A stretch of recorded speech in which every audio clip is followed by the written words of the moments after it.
2 Mga Hari 17. Sa ika-12 nga tuig sa paghari ni Ahaz sa Juda, si Hosea nga anak ni Ela nagsugod paghari sa Israel didto sa Samaria ug naghari siya sulod sa 9 katuig. Dautan siya binuhatan at tubangan sa Ginoo apan dili hinuon sama kadautan sa unang mga hari sa Israel. Gisulong siya ni Salmaneser ang hari sa Assyria ug nailalom siya sa gahom ni Salmaneser ug gipabayad siya buhis. Apan hibuloan ni Salmaneser nga si Hosea nagsugog mga tawo ngadto sa Ehipto aron pagpakigkita kang suwa nga maoy hari sa Ehipto. Wala na siya mobayad sa tinuig nga buhis kang Salmaneser, busa gidakop siya o gibilanggo ni Salmaneser. Unya, gisulong ni Salmaneser ang tibok Israel o gilibutan niya ang Samaria sulod sa 3 katuig. Sa ikasiyam nga tuig sa paghari ni Hosea, nailog sa hari sa Assyria ang Samaria o gibihag niya ang mga Israelita ngadto sa Assyria. Ang uban didto niya papuy-a sa hala, ang uban duol sa suba sa Habor sa kayutaan sa Gosan o sa mga syudad sa Media.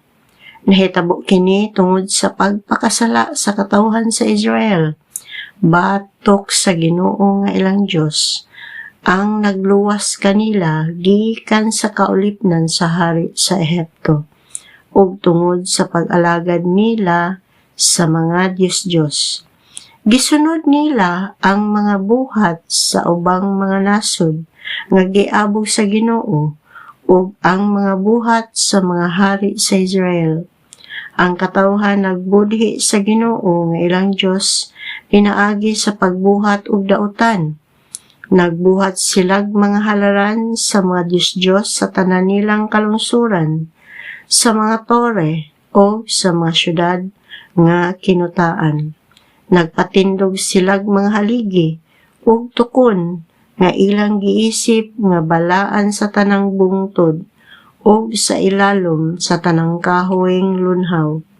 Nagsunog silag mga insenso sa tanang halaran alang sa Diyos sama sa gibuhat sa mga katawhan nga gipanghinginlan sa Ginoo gikan sa maong yuta.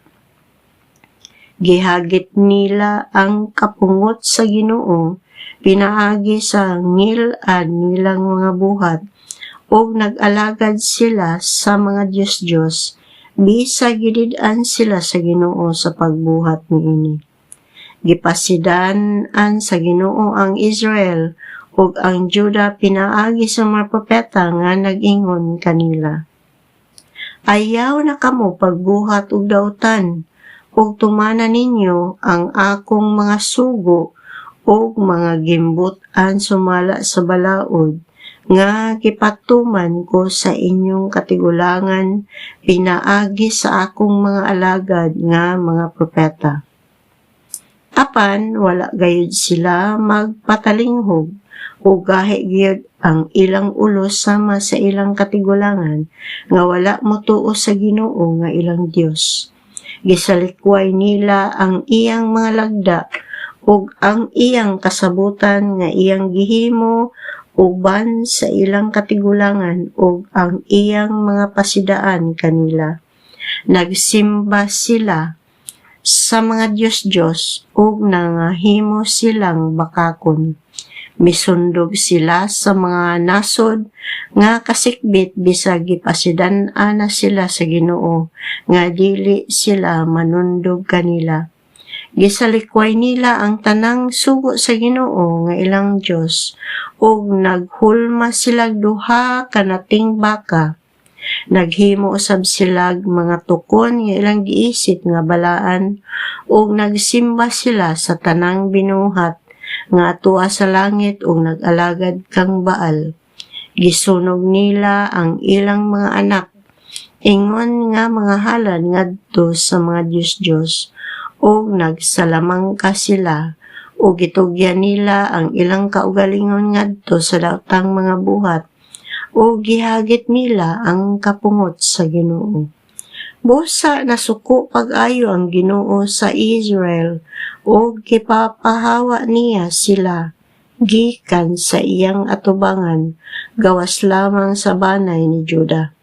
Apan ang Juda wala usab motuman sa mga sugo sa Ginoo nga ilang Dios kundili misundog hinuon sila sa mga Israelita.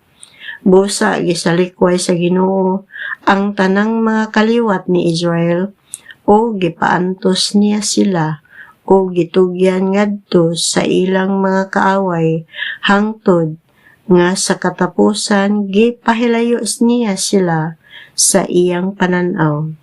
Sa gilainan niya ang Israel gikan sa banay ni David, gihimo nilang hari si Jeroboam nga anak ni Nebat. Gipabiya ni Jeroboam ang Israel gikan sa Ginoo o giangin ngadto sa dakong pagpakasala.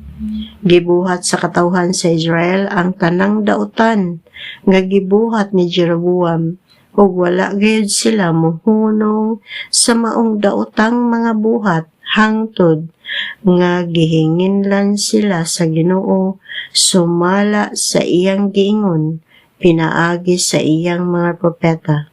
Busa nabihag ngadto sa Assyria ang katawhan sa Israel ug atoa gihapon sila didto karon.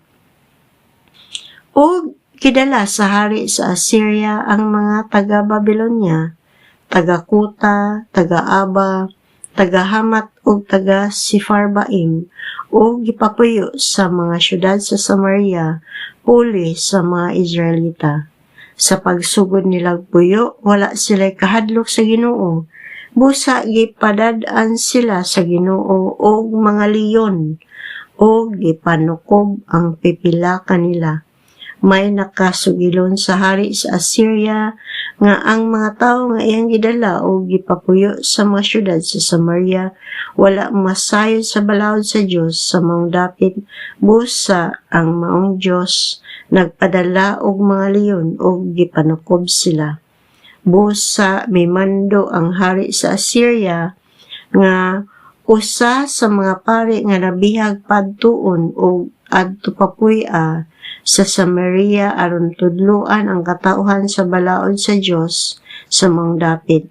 Busa usa sa mga pari nga binihagikan sa Samaria ang miabot og mipuyo sa Bethel o gitudloan niya ang katawhan kung unsaon nila pag-alagad sa Ginoo. Apan bisan pa niini ang katawhan nga gikan sa ubang nasod nga didto na namuyo sa mga syudad sa Samaria may padayon paghimog ilang mga Diyos ug ila kining gibutang sa mga halaran nga hinimo sa taga Samaria. Ang taga Babylonia nagbuhat sa Diyos nga ginganlag Sokot Benot. Ang taga Kuta naghimo kang Nergal. Ang taga Hamat nagbuhat kang Asima. Ang taga-Abit naghimo kang Nebhas ug kang Tartak ug ang taga-Sifarbaim nagsunog sa ilang mga anak ingon nga halad ngadto kang Adramelek ug kang Anamelek nga mao ilang mga Dios. Nagsimba usab sila sa Ginoo ug bisag kinsa na lang ang ilang gitudlo nga mga pari nga mao'y mohimo sa mga paghalad alang kanila didto sa mga halaran sa Diyos. Nahadlok sila sa Ginoo apan nag-alagad usab sila sa ilang mga Diyos sama sa gibuhat sa mga naso diin sila bihaga. Hangtod karon mao gihapon kini ang ilang gibuhat. Wala gayud sila'y tinuod nga kahadlok sa Ginoo ug wala magtuman sa mga lagda, gimbutan o mga sugo nga gihatag sa Ginoo sa mga kaliwat ni Jacob nga iyang ginganlag Israel.